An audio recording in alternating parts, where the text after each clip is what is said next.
we're kind of, as the kids say, choosing violence today because I feel like we always see both sides of things, right? Like Brooke and I, that's one of the things I think that brings us together is we like to discuss things and we like to play devil's advocate, give benefit of the doubt, dive into why people do what they do and be like, well, I could see it this way, I could see it that way. It's that classic, I feel like my head's always like, We but love today, that.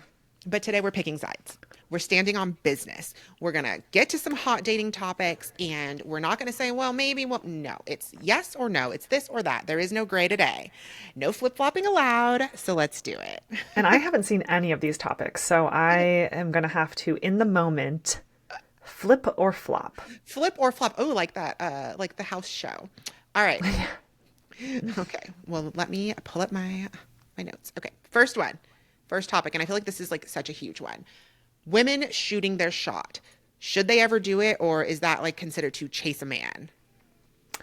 I think you can do it. And Okay. especially in today's dating climate, a lot of men are scared to approach women. Mhm. So I think that if you are confident enough and not doing it in like a corny kind of way, and you just like shoot your shot with a man, and you could just honestly, my question is, are you single?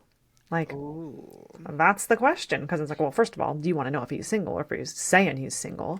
But I think that just like lets him know that you're interested, and that's really all you have to say. But do you think that shooting your shot with a man like puts you in the weaker position? And do you think that that matters? I mean, yes and no. I think you can give a man a chance to shoot his shot, Mhm. but if he just still isn't catching the vibe, or maybe he's chatting with you, but you don't know if it's flirty or not, Mhm. I think the question of are you single is a great way to get into it. Okay. All right. That's fair. I mean, to me, I'm going to go ahead and say no, women should not shoot their shot. Mm. Um, the thing I can say that you can do as a woman is you can make sure that there is a clear invitation for the man to shoot his shot to you. So it's no like direct like hey big fella, but I do have a few like little things that I like to do or that I used to like to do and that I like to suggest that my clients do to make sure that there's an invitation for the man to shoot their shot. But I think that if a woman directly shoots her shot first, she will end up having done herself a disservice because that power dynamic has shifted in the wrong direction and the men know it, and then they're just like, even if they start going down the route of like dating you and whatnot, it's like in the back of their head like she came after me, and for some reason that just like rubs them in the wrong way. So I'm gonna say invite him to shoot your shot, but don't make that direct basket. You need to do like, what is it, an alley oop? It's like where someone throws the ball and then the other person shoots the basket. So do that, like, you know you can toss it up, but you don't score the basket. Okay, how do you set it up? Tell me. Ooh, okay.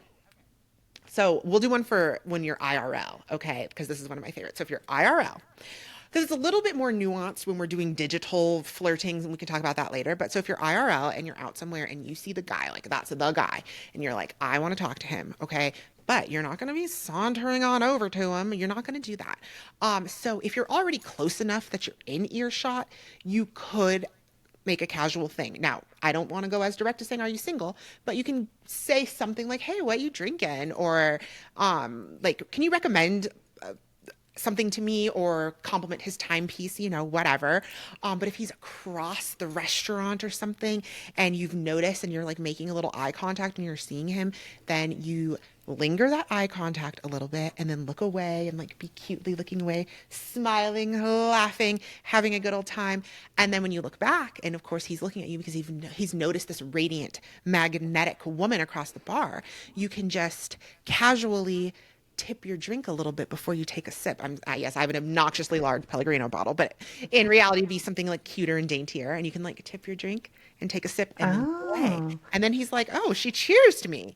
And then if he doesn't come over after that or like send you a drink or an appetizer or something, then he's not like, he's just enjoying the eye flirtation. Because if once you tip the drink, that's basically saying like, it's cool if you come over here. So, That's a good one, the mhm, drink tip, because it's mhm. like he's like, "Were you tipping your drink at me? Like, where Yeah, is that? he's like, Was that to like what, me?"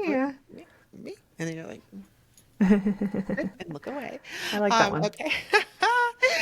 All right, so I guess we are on opposite sides on that one. I Okay. mean, I like it your way too, and Yeah. obviously, like, I would prefer it if he's gonna shoot his shot with me. Hmm. But yeah, I mean, I think it's worked out for me a couple times that I just like kind of went for it. Hmm. But I mean, I'm not married, so guess it didn't work out that Well, well. it's not to say that it didn't work out, because I mean, I get it, right? Like there are times where it's like, because you could argue if you aren't willing to shoot your shot, are you potentially missing out on someone great? Like I can see that argument, but Right. I can't flip-flop today. So I've made my All decision, right, all right. I sticking hear to it. you. Okay. This one, I feel like you'll have a lot to say on this one. Should, no, not should. Can high achieving women actually find love? Or do you think that high achieving women price themselves out of dating because of like their high achievements? I think yes, of course they can find love. I think if they're looking for hypergamy and they're always looking for someone who's doing more than them or whatever, that's not going to work out. Like at the point that you have all the resources and you have dismantled the patriarchy and you are this big feminist woman that just has all her own everything. Well, then what would you really need a man with money for? You have all the money and you have everything anyway. So I Mhm. think it gives you a better opportunity actually to find someone because you're not looking for status. Like you Mhm. could find someone who's like a teacher or someone who is a public servant or whatever who really just has a good heart and is going to treat you amazing, but isn't like a high earner necessarily. Right. So I think it's more about like leveling your standards and Mhm. just realizing that if you're making all this money, then what would you need a man to make all the money for? No, I totally agree. I definitely think high achieving women can find love. I think they just have to find the men who have confidence in that, especially like you're saying, if the man isn't as high achieving, in the financial way. But I do have a question, right? So sometimes I feel like a lot of times on social media, we'll see that people are like, "Oh, men don't care about your degrees. Men don't care about your a woman's success." But then you'll see like the broke men who call like women with money or with status or achievements, they'll call them masculine or they'll call them little miss independent, but like negatively, or they'll call them high maintenance or whatever. And it's like they're maintaining themselves. So like I wonder why. Like I mean, I think that that just comes from insecurity, or like what do you think about that? I think a man needs to find it sexy that you are a high achiever, that you stand on business, that you're doing your own thing, and that you have your own thing going on. And he needs to, like, that needs to be an attractive quality to him, Mm-hmm. which I think a lot of men have been taught to think that submission and needing a man is more of an attractive quality. Yeah. And to me, I mean, I think it just depends on the man because I'm Mm-hmm. not going to say that the men who want someone who's a bit more traditional or whatever, like they're not wrong. Mm-mm. It's all about what innately is attractive to you. Yeah. So yeah, I think I'll just leave it at that. Is the men need to find your success attractive. That's true. Yeah. And if you get like a whiff of a man who is like that, like if you're, a successful one and you start hearing him saying some of those terms, then just give it up because you're not going to dull your shine and your achievements for him. And he's not the right man for you because he can't handle it. There will always be issues if you're with the kind of man who can't handle the high achieving woman. Like that's not going to work for you. You need to find someone like Brooke said that finds that attractive, finds that sexy, and like wants to like make that partnership a thing? Or it can, of course, be like a power couple thing, like if you guys are Yeah. both very high status, but it's like then you have to deal with the complications that come with dating a high status man who just happens to be single because Hmm. he has options. He might be a cheater, and he like might not treat you properly. So Hmm. I mean that's kind of just what I've found is like a lot of these Hmm. like quote high value men. They just don't really care. They don't care to treat a woman right because they don't have to, because they have so many options, because women just fall all over them. So, Well, you know what? And I think I'm going to skip to my next thing because it kind of goes along perfectly with that.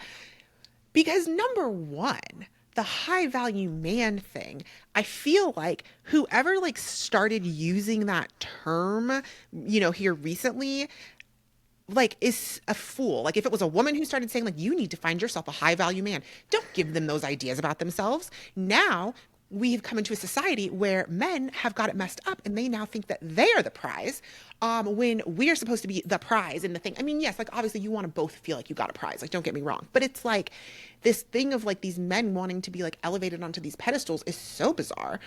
Which brings me to my next question. It's like, do women have to work harder to be chosen, so to speak, while men just get to kind of like exist and still think they deserve a top tier woman? Like, how do you see it? Because I'll say what I see first in this case. I do think that women have it harder in trying to get chosen, in the sense that oftentimes we are more hardwired or whatever to think like we want to be settled down, like in a committed relationship, have these, this like build this thing, and we're kind of ready for it sooner. So we're like, okay, I need to show him that I'm wifey material.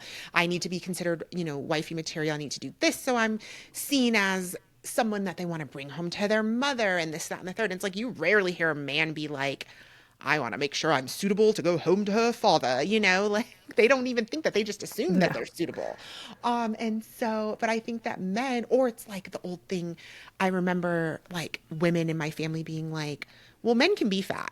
Like it doesn't matter. Like men can be fat and still get a good woman, but like the woman, can't be fat or whatever, not to like put out, say anything like that. But it's just like that's a thing that would really be said and believed. And it's like, yeah, the men can just, the man can be fat, the man can be bald, the man can be ugly. Like those are the things that would be said. And it's like, but we still have to go then be a prize for them. So yeah, what do you think about that? Yes, 100% women have to work harder to be chosen. And if, a man isn't physically desirable, but he's a provider, then I think that doesn't matter to a lot of women. The physical thing is just something that Absolutely. they don't care about. Hmm. And it's easier for us not to care about that because women can bring around a guy and people aren't going to look at her and be like, oh, like, why would you be with that guy? And it's not some sort of a status thing to like have some super hot man like with women. I Yeah. mean, as far as I'm concerned, it's not. Like, I don't really think No. much if like a girl has like a hot boyfriend or whatever. But Mm-mm. for a man, men achieve status by bringing around a hot woman or by having a hot girlfriend. Yeah. They appear higher value to their peers when they have that hot girl on their arm Yeah. because they can afford her and they can provide for her and they can attract her even if Hmm. they're not the most attractive guy. Right. So I think it's super important. And I think you kind of bring up a good point, or you kind of grazed it, which is that like women are not the prize anymore, Hmm. because it's easier to be hot. Like you can get plastic surgery, like makeup these days is insane. And the hacks and tricks to like make yourself look better and the fake hair and just like the fake eyelashes and everything that builds up your attractiveness Hmm. synthetically. So the fact that like women who probably were not really very cute at all, but before all the plastic surgery and all of that, and now they're able to achieve that with all of the fake whatever filler and this and that. It's like, well, Hmm. now us regular girls are like competing with that. Yep. So and the way the sexual revolution has taught these women to just like pop a little birth control pill and then you can just go and sleep with all these guys and whatever. Well, that leads to the Hmm. guys getting all the girls they want. Yep. So, yeah, women are going to have to work harder to control their emotions, to look better, to play the game, so to speak, to attract these men and to get chosen. So, yeah, I mean, it's a man's world, unfortunately. I'm exhausted just thinking about it. I know, right? Ugh, gosh, yeah. Speaking of a man's world, what do you think about, there's all the people saying like women need to just lower their standards or they're going to end up dying alone or joining the 4B movement. Is that what it's called? 4B? Yeah. Yeah, like all of that. And what do you think? Because it's like, are women too picky or are men just legitimately doing the bare minimum? Um, and and it's like no one's ever really telling men to just settle for like whoever's coming around. But I feel like we hear that with women, like lower your standards, you're being too picky. Um, you know. Yes, women are being too picky, Mm. because I think women get the ick over the stupidest stuff, which we see on Pop the Balloon all the time. And I Ah, always think about the one where she's like, he's a mailman, like, ick. It's yeah. like, girl, like, in that case, like, yes, you can lower your standards and you can Mhm. open your mind to someone who isn't like a marketing director or whatever job title I that would you never think. date a marketing director. Yeah, it's like just like job title is not going to mean a lot. And as long as they're not, like working the fast food or whatever, it's like Yeah. that's kind of like someone who doesn't have ambition or Mm, whatever. If you're 40 years old and you're like working at McDonald's or it's like mm, okay, well maybe that does signal someone who like doesn't have a lot of ambition and I can get that. mm, But women having standards of like men having emotional maturity, mhm. like no, that's not asking too much. Ah, So I think they do need to settle in a lot of ways and lower their standards in a lot of ways. But in other ways, you can maintain your standards. So that one I will not choose a side on because it definitely is both. But it is a yes from me. So well, and that's what I want to say. It's a yes, but, or a it's a yes, yes, but and, right? Because when we're saying lower, people will call it lowering your standards, but I like to call it, you need to just be a little bit more realistic. You cannot right. have a list of 100 things that you want in a partner and find a human who is alive and well that will have all of those 100 things. That is just not how it works, as you will not be all 100 things to the other person. It's just not how it works because we're humans and we have quirks and we have, different makeups and whatnot. So you have to think about the things that are the most important to you for a long-term partner, and the other little things that you might get the ick over, you have to get over. Um, so I think that yes, I'm going to say yes, women should lower their standards. But I think with the caveat that we both agree on, that it's not like just go for whoever likes you. It's like be focused on what's actually important. And some of these things that you think are deal breakers probably are not. And if you cannot be a bit more flexible, then you will end up dying alone. Amen. Okay, I like that. We agreed, and and we both had the same caveat there. All right.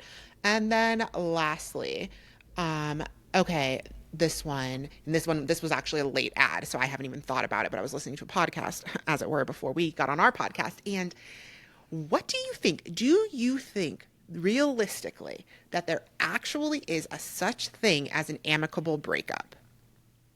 And by amicable, I mean like, oh, like it was mutual. Yeah, I think there can be mutual breakups. I think especially when it's a couple who has kids Mhm, and who has been staying together for the kids, mhm, but they're not really in love. They don't really want to be together anymore, but it's mhm, just kind of easier. And then at a certain point, they break things off. mhm. I'm thinking particularly of a couple that I knew, and she told me that they were getting a divorce or that they had already gotten a divorce. And I Mhm. was like, "Well, I just talked to you like a few weeks ago. Like you guys are already divorced?" Yeah. And she's like, "Well, yeah, like we don't really have any assets to divide. Mhm. It's pretty amicable, so a divorce really only takes 21 days." Mm, And I always thought about that because I was like, wow, because you hear about these divorces, like Bethany Frankel's divorce lasted for mhm. like 8 years and stuff like Yep. that. It's like, well, if it's contentious and if there are lots Mhm. of assets to divide, and if Mhm. people are not being kosher or not being copacetic about the situation, then like, of course you're going to get entangled. But with them, it was like, it was time. Yeah. Like they weren't in love anymore. They had Mhm. two beautiful children and she just did not want to be with that man anymore. And she said that things like really improved after they did get the divorce Yep. because he wasn't acting out as much. He wasn't like Yeah. going out to like escape her anymore. Mhm. Like in fact, he was like leaning into the kids. And once Aw. they figured out that they could live separately and Mhm. still kind of afford things and figure it out, I think things kind of worked out for them. So yeah, I Good. do think it can be amicable. But I think when it is the kids, in the situation. I think that's that the reason that why they stayed together is for the kids, and then they get. I think that is more amicable to me Mm-hmm. than two people just like deciding one day that they don't want to be together anymore. Mm-hmm. Like I don't think that happens as often Yeah. because like if they're not wanting to be together anymore, then like one of them did something or like it started Mm-hmm. somewhere. Like it started Yeah. with one person. So I Yeah. don't know. I think yes, yes, yes, it can be amicable. Okay. I like that. I mean, yes, I suppose that you're right in that. Maybe I didn't phrase it correctly, or maybe I wasn't thinking about it correctly, or I wasn't thinking that deep into it. Maybe that was my problem because I was just listening to it on podcast because it was like this woman had written in and was like, "Oh, well, we were together, but we we had an amicable breakup. We decided not to be together anymore, but I cry about it every day and it's been a year and a half." And I'm like, okay, well then it wasn't mutual or amicable because you're sad. Yeah. And so, and it's like in a lot of those types of breakups, even if you go along with it because you don't want to, like, I mean, what are you going to do if somebody wants to break up with you? You're like, what are you going to do? But you weren't wanting to break up. Someone wanted to. Somebody was the catalyst behind it and deciding today we are no longer a thing, or like, I don't want to do this anymore. No matter when they brought it up, like there was somebody who brought it up first. And so it's always just interesting where it's like, oh, it was mutual because people want to like save face. But there was always someone who was the first one to bring up the idea that this isn't working anymore while the other person was still working at it, you know. But I think you're right in the situation of like a longer term marriage or when there's kids involved, because there's so many ebbs and flows, you might get to a place where you aren't really thinking like it's not going to work ever. It's just right now we're having a hard time. So I'm not going to say anything about it, you know, and try to see where we're going to get. And then with kids and stuff involved, obviously, you might be trying to keep your household together, or you simply, I mean, I know people who have in-house divorces where they're like, we're divorced but we're all in here together because we can't afford it any other way, or we don't want to shuffle the kids house to house. And you know, so there are a lot of options. But I think more times than not, what I'll say is that like, no, someone wanted it and then you just agreed to save face. What I've seen too is that one person decides they don't want to be in the relationship anymore, so they start acting out, Mm-hmm. like being rude or just changing their behavior or like Mm-hmm. getting too drunk all the time or whatever it is. They Mm-hmm. like don't want to be the one to break To up. break up. Yeah. So they act crazy. And then the other person is like, well, I don't want to be with this person anymore. Like, Mm-hmm. this person is someone I don't even know. And then the other person's like, yeah, well, I don't want to be with you either. And they're like, oh, it's amicable. It's like, Yeah, no, they did it to you. Well, and that's no. the thing that they talk about too on this particular podcast, and I was going to bring this up to you, is that it's a lot of times the men who do that. They don't want to be the bad guy. They don't want to be like, most men don't want to be spoken of as the bad guy. They want to seem like Mr. Nice Guy. So if they just start acting an ass, and then eventually you're like, oh my gosh, I can't be with you anymore because like it's not how it used to be, then it's like now he gets to say, well, she broke up with me out of nowhere, you know, and then they don't have to come off the bad guy, even though they did all of these things, like you said, intentionally to make sure that the person had no choice, if they had any type of self respect, but to end things.